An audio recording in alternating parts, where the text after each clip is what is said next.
a pretty known fact that the Jews are God's chosen people, that the Jewish homeland is Israel, that the Jews believe in the Old Testament, and that the Old Testament is about Jews.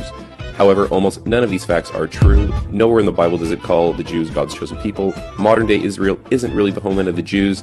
The Jews don't really believe in the Old Testament, and only maybe 5% of the people in the Old Testament can even be considered Jewish.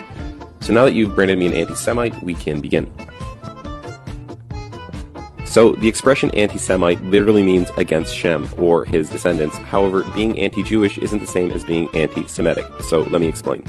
The Semites are the descendants of a man named Shem, who would father some of the world's most renowned empires and dynasties, such as the Assyrian and Babylonian empires, and even the Persians can call themselves Semites. So, why is it when you say something against the Jews, you are considered anti-Semitic?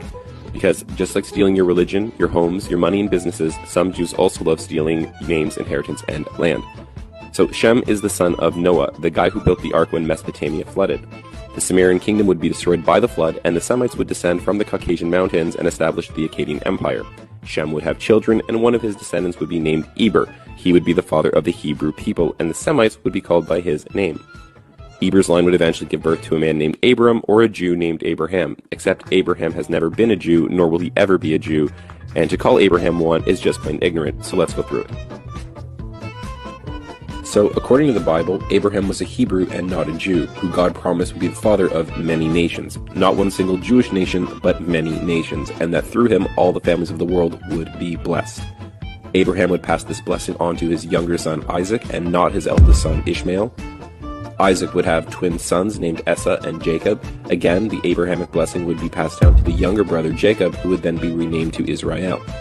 Israel would then have 12 sons. His sons would each become their own tribes and eventually become their own nations.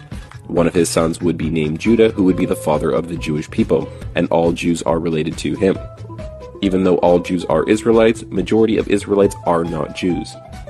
Obviously, Israel would have to pass the Abrahamic blessing to Judah in order for them to be the chosen people. Israel would want his favorite son Joseph to inherit the Abrahamic blessing.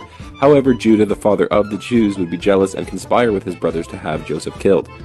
In the end, Judah sold Joseph into slavery for silver, much like